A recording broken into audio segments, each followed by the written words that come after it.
আপনার মনের মানুষে চলুন দেখি তার মনে এখন কি চলছে, হিডেন ফিলিংস কি।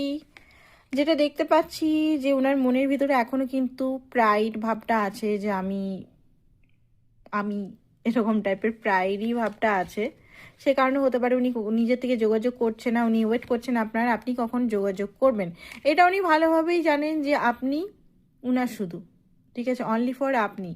আপনাকে ছাড়া উনি ভাবতেও পারেন না অন্য কোনো সাথী বা কোনো পার্টনার সোল লেভেলে, ঠিক আছে। বাট হ্যাঁ, ইগোর জন্য উনি নিজের থেকে কোনোভাবে রেসপন্সিবিলিটি করছেন না বা কোনোভাবে এগিয়ে আসছেন না এই মুহূর্তে।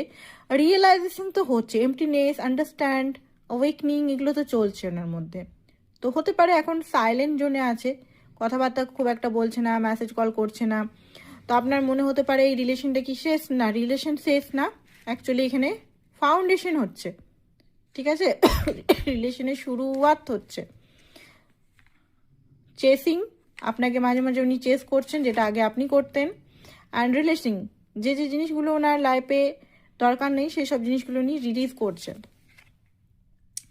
অ্যান্ড এখানে যেটা দেখতে পাচ্ছি, আপনাকে লুকিয়ে লুকিয়ে উনি দেখছেন কি করছেন না করছেন, সমস্ত কিছু কিছু জিনিস উনি বুঝতে পারছেন ভালোভাবেই, কোনটা ঠিক কোনটা ভুল এগুলো। তো এটাই ছিল আপনাদের এখনকার রিডিং। Thank you.